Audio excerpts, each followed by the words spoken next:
Dotnod, the creators of course, Life is Strange and the very good Vampire. It's a detective story that you'll go back and forth between the main character's mind palace and the real world. If you're not familiar with the concept of a mind palace, it's a visualization in order to enhance a person's memory. Just basically a technique. You've seen it in a couple of shows, Sherlock on BBC if you've watched that. Dotnod says that this isn't going to have any supernatural elements, but keeping in mind that part of it does take place inside the main character's mind, there may be some weirdness. I don't know, I'm looking forward to it. I think Dotnod does a great job. It has a release sometime this year. At number 29 is Session, a skateboarding game coming to us from Creature Studios. This is a game we have heard a fair amount about since it was kickstarted back in 2017. It's honestly just a really cool looking game. There's not a lot of skateboarding games anymore, and basically every attempt to revive Tony Hawk has kind of bombed. They haven't done it right. They've been okay at best. And the developers of this game have said,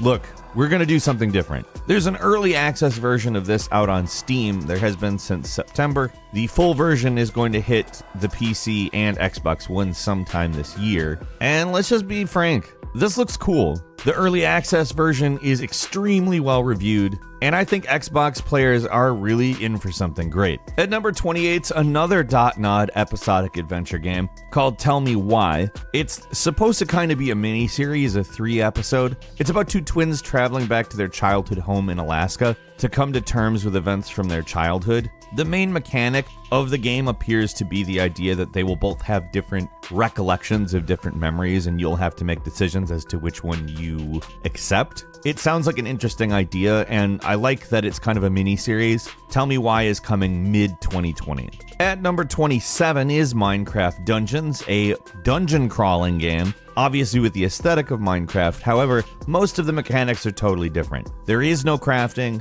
you can't destroy blocks, you can't build. It's literally a randomly generated dungeon crawler with 4-player co-op. Now obviously the point here is a themed dungeon crawler. The proof is going to be in the pudding. I can't tell you whether it's going to be good or not. I will say it looks very cool. I like what Minecraft looks like, and I like dungeon crawlers, so assuming they manage to theme everything well, I think it's going to be quite good. Minecraft Dungeons is coming in April 2020, so look out for that. At number 26 is Maneater, or you could call it Shark Simulator. It is a genuinely, totally insane looking game in which you play as a shark. It's an open world RPG. There's skill trees. There's boss fights, and in some respects it reminds me a bit of Tony Hawk, or maybe even a little like Sunset Overdrive, but with a shark. I don't know, it looks great. Maneater's landing May 22nd. I'll be playing it, period. Number 25, the Dark Pictures anthology Little Hope, which is the follow-up to Man of Medan, which is the end part of the anthology series launched by the creators of Until Dawn. And we do not have a lot of information about this, we just know exactly what kind of game Supermassive Games makes. And that's basically what we're looking at here. We do know there are some connections between these. They share a universe, the Dark Pictures universe. There's a couple of clues littered about, like Conrad's shirt reading Salem, 1692, Massachusetts, supposedly is a clue. There was a premonition of one of the characters we've seen in the trailer, Andrew. And that's about the extent we know. I'm excited though. Obviously, this is a quality studio, and Little Hope will be hitting at some point this year. At number 24 is Beyond Good and Evil 2, a sequel to Beyond Good and Evil, a game that came out in 2003. The original was basically a cult hit, but a commercial failure, and, well, you don't often see sequels to that happen. There were a couple of trailers in 2007 and 2009, but we really heard nothing about it through the years until 2016, when a couple of new pictures came out, and then we got a trailer at E3 2017. Beyond Good and Evil, the original was an action-adventure game. It was really cool. It deserved more than it got, and to see it being given a second chance in this way is exciting for me. It's a game with a ton of personality, and what we've seen of the new one looks to be the same. I'm excited. It's supposedly coming out this year. I'll be there. At number 23 is Way to the Woods, a third-person adventure game which is definitely very different. You may have heard people talk about it as the Deer game, but it's a very stylized game where you play as, well, you guessed it probably from what I was saying, deer, which the creator describes as two deer in a strange abandoned world without humans that have to find their way home. You have to find food, shelter, safety, and answers on your way back to the woods. Influences cited: Studio Ghibli, specifically Princess Mononoke and Spirited Away, and The Last of Us. In my opinion, fantastic stuff. It looks cool as hell. I love those influences. I'm really excited to see what this is, basically. We don't have a date. It is coming at some point this year, though. At number 22 is Skull and Bones, an action game based entirely around the naval combat that we know and love from the Assassin's Creed series. Basically, this is a game we've been talking about for a couple of years because it's such a great idea. The naval combat in the Assassin's Creed series is fun as hell. They're setting this game in an open world. You can play it single player, or you can gather up to 5 other players as allies or combatants. If you understand the mechanics of the combat in Assassin's Creed, supposedly you'll be at home here. I'm sure that it's going to be expanded upon at least a little, but that's what I'm interested in personally. I think it's just a great idea for a game, and I'll definitely be playing it when it comes out this year. At number 21 is Tales of Arise, the latest in the Tales series. It's in some ways a much vaunted addition to the series, moving from their proprietary engine to the Unreal Engine in order to make a more detailed, cooler looking game. And I think in that respect, we can already say that they probably succeeded. We do know that they have made some alterations to the gameplay and are intending to evolve the series with this game. Do we know exactly to what extent they've changed things? Not necessarily. We've mainly just seen footage and trailers at this point, which tends to be very cool looking. It feels like we've been talking about this game forever, but they unveiled it officially at E3 2019. I don't know, I'm ready for it. I really enjoyed Tales of Berseria. Tales of Arise is coming sometime this year. At number 20 is Grounded. Think Honey, I Shrunk the Kids, but as a survival game. And you know what you're getting in this one. You are shrunken to a smaller size than an insect, and you have to survive. You'll have to hunt, you'll have to gather, you'll have to exist in a world where you're tiny and bugs are not tiny at all. That they haven't made this game already is actually kind of shocking to me. It sounds actually like a great idea, considering there's so many survival games out there, but this is actually intriguing to me. That bodes very well in my opinion. We don't have an exact release, but Grounded is supposedly hitting sometime spring 2020. At number 19 is the Destroy All Humans remake, which looks phenomenal. I love Destroy All Humans. Destroy All Humans cannot be beaten. It's such a unique game. It's got such a warped sense of humor. It's over the top. At times, it's even cringe-inducing on purpose. And now it's going to have incredibly good graphics and some modern enhancements. However, the game itself isn't being fundamentally changed to the point that the original voice acting is being used for the game. That's phenomenal in my opinion, because a lot of the time a remake doesn't necessarily mean that. We don't have an exact date, but when it comes in Q1 or possibly Q2 of this year, it's a no-brainer for me.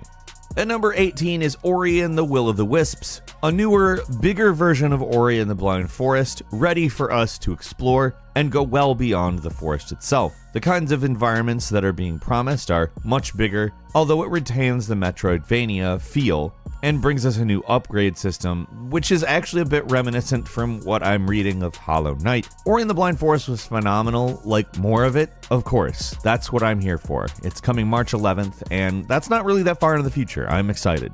At number 17 is Bleeding Edge, a pretty wild-looking multiplayer combat game coming to us from Ninja Theory, where you'll choose from 12 different characters from 3 different classes: damage, support, or tank. Primary type of attacks in this game are melee. Some range attacks exist. Some have called it a melee Overwatch, but I don't know, I wouldn't say that it looks entirely like that. To me, it's got a very different look. Some of the imagery is a little bit unsettling and cool. It's Ninja Theory after all. The game is launching sometime this year. There is a closed beta on March 13th. If you're interested, head to bleedingedge.com to participate in that. Honestly, it's a really cool looking game. It's launching sometime later in the year. Number 16 is Wasteland 3. If you're unfamiliar with Wasteland as a series, it's actually the forerunner to Fallout. Fallout was developed by some developers that worked on the original Wasteland. They're similar types of games, they're isometric RPGs. Wasteland 3 is still an isometric RPG, however, it obviously looks a lot more modern and very cool. Wasteland 3 is set in a post-apocalyptic Colorado, where it is very cold and snowy, and that's a little different from Fallout. A lot of the development team worked on Torment, Tides of Numenera, and frankly, just to go ahead and say it, this looks good. I think this is going to be a good game. Wasteland 3 is hitting May 19th. At number 15 is Marvel's Avengers, which is the new action game that looks to take some from the Spider-Man game on PS4, but in other ways definitely ups the ante as far as a cinematic style. There seems to be a lot of quick-time events, lots of different characters, of course. Honestly, what we've seen of the combat, for me, looks fun. The Black Widow combat looked particularly enjoyable. Like I said, reminds me a lot of Spider-Man in some ways. This game was going to come out much sooner, but they delayed it to September in order to add a little more polish, according to them. And the trailer we've recently seen is good evidence of what they're doing. Marvel's Avengers is hitting September 4th. I'm sure almost everybody's going to play it. And number 14 is Gods and Monsters, a new Greek mythology-oriented open-world game from the creators of Assassin's Creed Odyssey. Makes sense, right? However, we're taking an aesthetic that is significantly more reminiscent of Legend of Zelda Breath of the Wild, and I'm there for it. It looks really great. Frankly, to see that Breath of the Wild had an effect on people enough that it's going to influence visuals in other games like this, that sounds wonderful to me. I love the visuals in that game. I love that game. I also love Assassin's Creed Odyssey, so it's kind of a best of both worlds scenario in my opinion, or at least hopefully it will be. We do not have a specific release, although it is slated for 2020. It's one of those games that I am going to keep a very close eye on. And number 13 is Watch Dogs Legion. In my opinion, a bold and very cool sounding direction for Watch Dogs to take. It hits an alternate world post-Brexit England where the place is turned into a police state where you're essentially building a resistance. That sounds very cool to me because a techno dystopia like that, where it's in advanced stages, is a little bit of a new element. Obviously, the previous games have kind of showed the potential of a techno dystopia. Here's where it's actually taken hold, and I'm definitely there for that. It's hitting March 6th. I'll play it. At number 12 is Dragon Ball Z Kakarot. This one's obviously already out. If you're interested in some thoughts on it, see Jake's video. I pretty much agree with all of his criticisms, although I also have to say I enjoy this game probably more than you can possibly imagine. It was done really well, not perfectly. For any Dragon Ball Z fan, however, it is more than worth the ticket price, and it is a genuinely fun game. Like I said, Dragon Ball Z Kakarot's already out, definitely worth a play. At number 11 is Disintegration, a sci-fi first-person shooter from V1 Interactive, a new indie studio founded by one of the creators of Halo. This is actually a pretty original-looking game. Essentially, humans have their brains put into mechanical bodies because that's the only way to survive at this point, and you pilot around these awesome motorcycles that fly. There's a single-player campaign, there's PvP multiplayer, and as we see more of it, we'll definitely be talking more about it. It's a very intriguing title that seems pretty unique as far as FPSs go. We don't have a specific date, but it is coming sometime this year.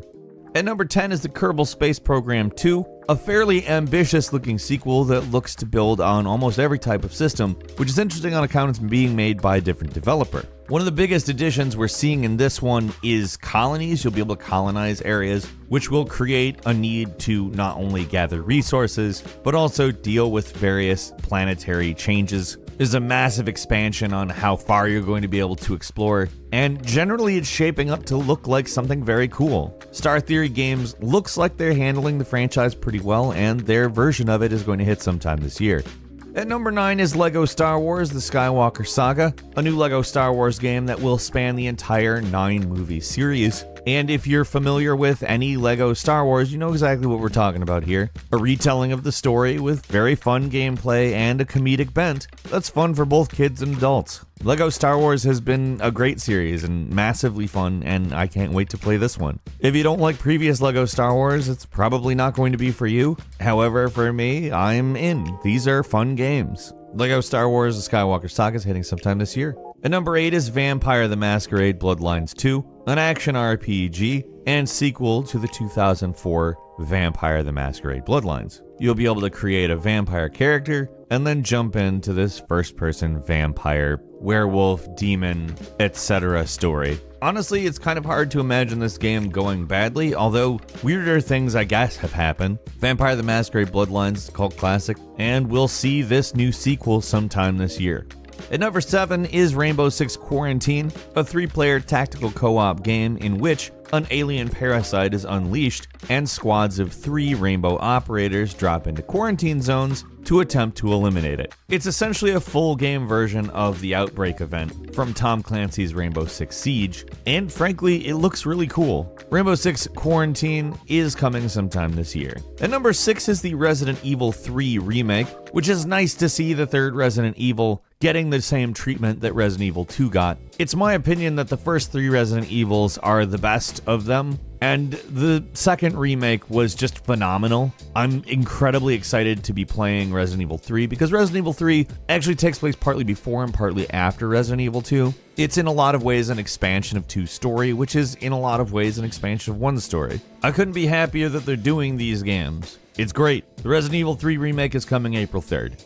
At number 5 is Outriders, a game that comes to us by developer People Can Fly, the developers from Gears of War Judgment. And yes, this looks like a game that's heavily influenced by Gears of War, however, definitely with a slightly different aesthetic. It is a 3-player co-op though. It is, however, a game that includes RPG elements with different classes for the different characters. The developers have released a few videos explaining some aspects of the game, and it's definitely intriguing. Outriders is hitting holiday 2020. At number 4 is Doom Eternal. I personally am a big fan of the Doom reboot. Doom Eternal is looking very much like the Doom 2 to Doom 2016's Doom 1. It looks like a lot more of Doom, with bigger levels and more wild weapons, and frankly, I just have to say one thing to get myself super psyched for this. Grappling hook shotgun. That's it. That's literally everything I need to hear. Doom Eternal is hitting on March 20th. And number 3 is Microsoft Flight Simulator. If you're a fan of Microsoft Flight Simulator from years past, a very accurate and very interesting simulation of flying a plane, this is the modern version of that. It looks so much better. It's going to be using Bing Maps data and artificial intelligence to create 3D models of buildings that are supposedly photorealistic. Honestly, everything I've seen of this game looks amazing and beautiful. And apparently all of the physics simulation is going to be extremely detailed. They don't have a date, but it's hitting sometime this year. At number 2 is, of course, Cyberpunk 2077, first-person Grand Theft Auto on steroids, with the depth of a CD Projekt Red RPG. Basically, I'm extremely excited to play this game. The elements of Grand Theft Auto that seem to be present in a game that looks very much to have the personality of something like The Witcher 3. It looks very detailed. We have characters that seem to have very defined personalities. We have an incredibly detailed world to be running around in. I think it's definitely going to be worth the wait. They delayed it to September 17th, which is okay if they think that it's important. When I play this game, I want it to be as close to perfect as it can be, and it sounds like that's what they want too.